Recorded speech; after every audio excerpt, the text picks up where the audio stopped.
Many of you know I have been starting to cover a lot of headphones lately on my channel, right? But we're talking about gaming here. We're not gonna be sitting here talking about, yo, how stinking warm are they? Yo, how soft are they? How's the spatial separation? We want grenades, we want gunshots, we want footsteps. Gosh darn it, we want explosions. Explosions? And what we're gonna be talking about today is Meze again. Y'all remember when I covered the Meze 99 Neo? A stinking awesome headphone for gaming right here. We're gonna go a little bit of a different route here today, talking about Meze. We're gonna be talking about the Meze Lirics right here. Let me just be straight with you guys, straight up front with you guys before we dive into this. This pair of headphones is $2,000.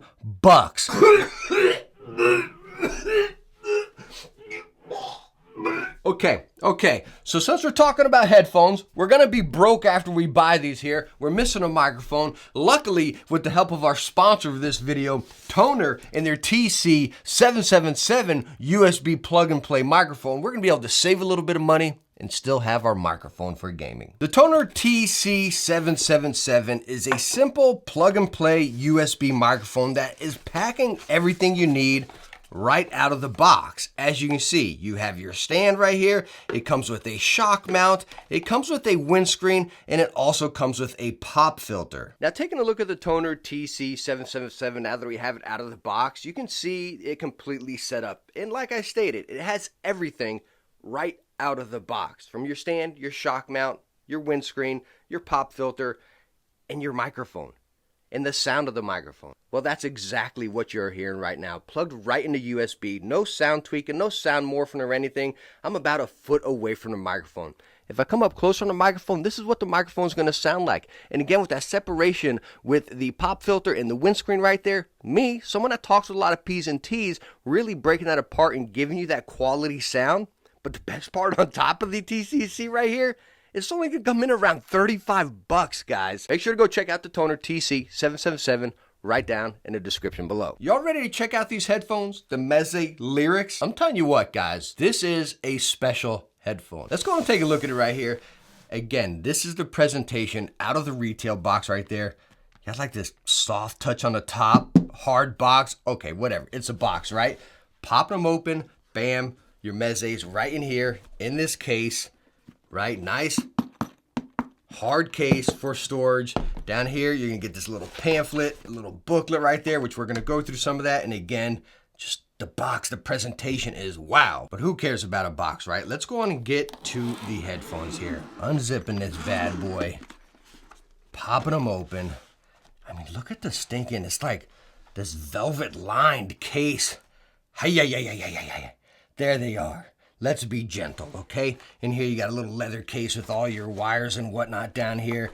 Here's your 3.5 that's just gonna plug in this case again, guys. Just, whew. But first off, let's dive into the headphones right here and talk about the comfort. And let me tell you what, guys, just straight up, stinking cozy. Let's go on and start off with the weight right here. I want to show you how heavy these are because again, you're packing a nice build, all metal right here. I said I was going to talk about comfort. I'm over here talking about the build, but I wanted to show you this out here. So we're going to slap them on a scale. We're getting 394 grams, of course, without our wires. Now talking more about comfort, looking at the ear pads right here, you have that pleather outside and on the top. Inside, you have cloth. Hopefully the camera can pick that up right there. Super soft, super plush, as you see right there. Whew, really nice. And as far as the size of the ear cups, I think they are plenty big, plenty wide, and plenty deep. I never had any issues with my ears touching the drivers in there. Really nice, plush ear cushions. Coming up to the headband, this is really interesting. Number one, it's very soft. Well, it's leather on the outside right there. And if you can catch it in the camera, you kind of see that weird pattern in there, right? Let me show you from this side. Maybe you can see better. It's kind of tough to get in. Anyways, you got that little cross right there. You got a line there and a line going that way, right? And it really relieves all of that pressure on the top of your head. There we go. Now you can see it. It's just such a phenomenal design because, again, you really don't feel it sitting there. And as far as adjustability, look at these guys. Talk about swivel. You all know Techne loves his swivel. Look at this. Talk about swivel. Complete rotation right there. Wow. As far as adjustability, it's moving right on this arm, and it's really actually quite firm in there, right? It's not going to budge on you. You almost got to use a little muscle to get them to move. And the great thing about it, going right in the build again, guys, you got this aluminum over here, and then right up here into the arms, and then your little brackets up there. I believe this little piece, hold on. No, that's actually metal as well up there. So again, the whole shebang is just such a premium build, guys. And just into the styling of it, right? You got this little leather accent up there as far as the headband as well. This is what a $2,000 headphone is, I guess, you know what I mean? Now, durability, guys, as far as that build. Again, it's premium. You have all these metal components and everything. You got all that swivel. I'm not gonna go any further. Let's do it.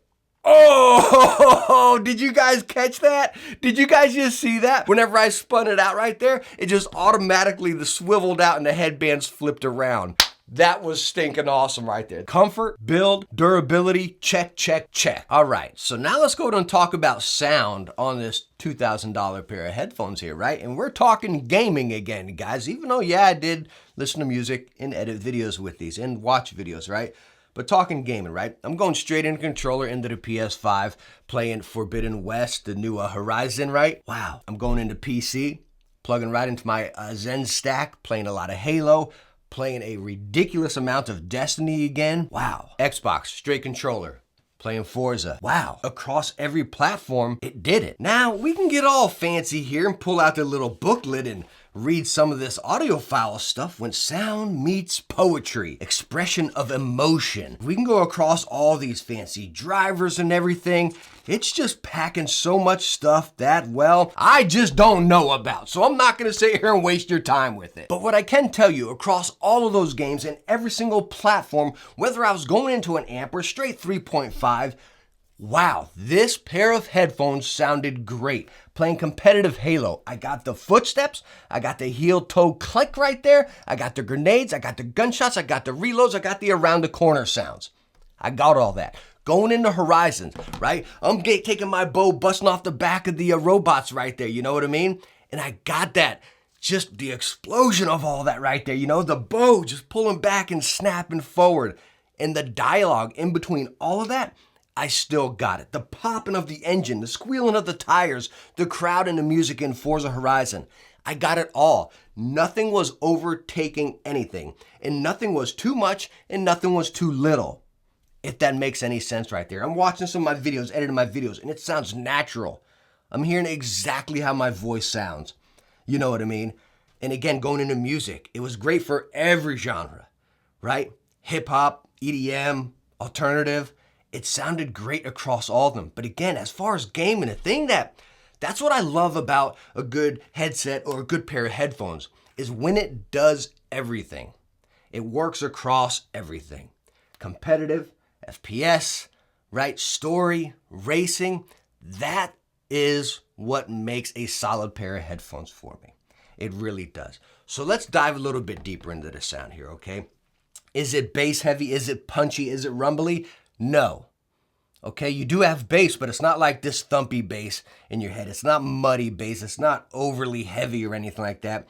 The highs, they're doing their thing, but they're not screechy. They're not Bear Dynamics or anything. I wouldn't even say they're Audio Technica, you know what I mean? But they're there. They're doing what they need to do. And the mids just sit here and just kind of, hey guys, do what you do. I'm going to do what I'm doing right here. You know what I mean? Again, guys, the sound was phenomenal across everything. It was crystal clear. It was potent.